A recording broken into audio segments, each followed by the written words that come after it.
Bonjour, je m'appelle Arthur Yarvel et dans cette vidéo, je vais vous parler des francs-maçons, ce qui est beaucoup plus intéressant que ce sont dans l'air. Les informations en général. Premièrement, selon eux, l'origine provient du temps de la construction du temple de Salomon à Jérusalem. Donc l'origine pourrait remonter jusqu'à 1000 ans avant Jésus-Christ, soit il y a 3000 ans au moins. Deuxièmement, la deuxième hypothèse qui est beaucoup plus acceptée des historiens est que dans les francs-maçons, leur fraternité remonte jusqu'à la construction des églises catholiques du XIIIe siècle de notre ère en Europe. Ensuite, leur présence est mondiale, donc leur nombre est d'environ 5 millions. C'est vraiment beaucoup, comparé à la fraternité blanche universelle qui compte environ 2000 membres. Ensuite, leur présence est vraiment mondiale parce qu'ils sont sur tous les continents.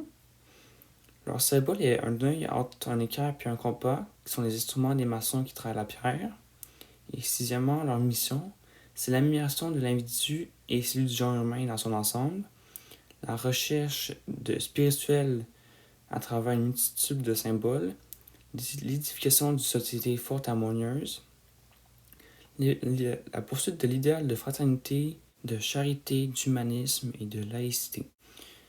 Ensuite, la classification des explications de la famille de nouveaux mouvements religieux des francs-maçons. Ce nouveau mouvement religieux, pas si nouveau que ça parce qu'il a supposément été créé dans le temps du roi Salomon à Jérusalem, de la classe de l'ésotérisme. Ésotérique pour plusieurs raisons. Les membres ne vont pas croire à Dieu de la religion catholique, ni aux divinités orientales, ni aux possibles extraterrestres de l'espace selon les nouveaux mouvements religieux scientifiques. Par contre, ils croient en un être suprême ou un grand architecte de l'univers dont le nom n'est pas spécifié de plus. Il est encouragé d'appartenir à une tradition religieuse, mais ce n'est pas forcément nécessaire. Ensuite, les 4 types de besoins comblés par les francs-maçons. Les besoins qui comblent le plus est le besoin d'appartenance, car un de leurs buts est la poursuite de l'idéal de fraternité, de charité, d'humanisme et de laïcité. Le mot fraternité vient du latin classique fraternitas, qui veut dire fait d'être frère. Donc les francs-maçons sont comme une grande famille de frères et de sœurs.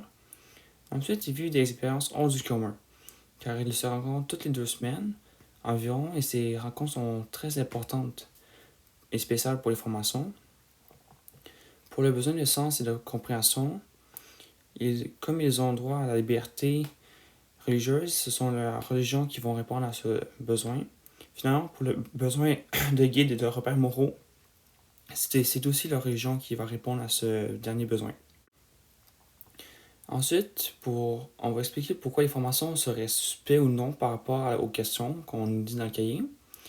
Voici les 6 questions pour savoir si un nouveau mouvement religieux est une secte ou non. Le pouvoir réside-t-il dans les mains d'un seul individu? Cet individu agit-il avec une autorité absolue? Le mouvement nuit-il aux libertés individuelles, à la famille ou à la vie professionnelle? Le mouvement religieux demande-t-il beaucoup d'argent à ses adeptes? Le mouvement utilise-t-il son argent pour enrichir quelques élus? Le mouvement empêche-t-il ses adeptes de quitter librement le groupe? Pour la première question, non, car il y a un changement de président de loge tous les 2 ans et il doit demander de l'avis de ses membres avant de faire quelque chose. Deuxième question, non, car il doit demander l'avis de ses membres de la loge. Troisième, non, qu'il y a juste 2 rencontres par mois qui se passent ce soir pour éviter que les membres n'aient pas santé du travail. Quatrième question, non, car chaque membre peut donner autant d'argent qu'il veut ou peut. Cinquième, non, car l'argent est redistribué aux membres qui en ont de besoin. Sixième, non, car ils sont libres de quitter le groupe quand ils le veulent. Donc, pour conclure cette partie, non, les francs-maçons ne peuvent pas être considérés comme une secte. Ensuite, expliquer en quoi les francs-maçons favorisent ou non le vivre ensemble. Il faut le décrire avec plusieurs exemples. S'ils nuisaient ou non au vivre ensemble et leur entourage. Bon, je ne pense pas que les francs-maçons nuisent au vivre ensemble, car cette fraternité favorise littéralement la fraternité, la charité, l'humanisme et la laïcité. De plus, dans cette fraternité, lorsqu'un membre a besoin d'aide, les autres membres ont le devoir d'aller l'aider, peu importe le problème. Ils sont même prêts à donner de l'argent aux membres dans le besoin. C'est ça qui fait que ce sont une fraternité et c'est si important pour eux. Ensuite, il faut faire trop le lien entre le vivre ensemble et la Charte des droits et libertés du Québec.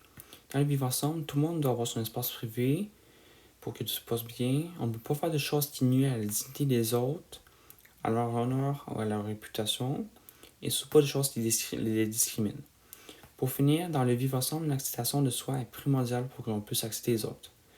Donc le premier article que j'ai choisi est toute personne est titulaire de libertés fondamentales telles que la liberté de conscience, de religion, d'opinion, d'expression, de réunion pacifique et d'association.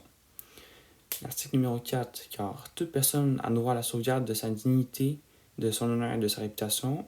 Et l'article numéro 5, car toute personne a droit au respect de sa vie privée. Évidemment, comme les formations respectent tous ces droits de la personne, on peut dire qu'ils favorisent le vivre ensemble. Pour finir, il faut relever 3 entraves au dialogue. Les sophismes, souvent il s'agit de l'appel à l'autorité et d'une preuve à l'ignorance. Premièrement, ils disent que la fraternité remonte au temple de Salomon, mais on ne peut pas le prouver. Deuxièmement, ils croient en un grand architecte de l'univers, mais on ne peut pas le prouver non plus s'il existe. Et troisièmement, ils croient que le grand fondateur de leur fraternité s'appelle Hiram et qu'il a dirigé la construction du temple de Salomon, mais on ne peut pas le prouver non plus. Ce sont toutes des preuves par l'ignorance, car il n'est pas vraiment possible de prouver, de trouver des preuves qui confirment ou réfutent ces sophismes. Bon, ça sera tout pour aujourd'hui. À la prochaine. Au revoir. Bye bye.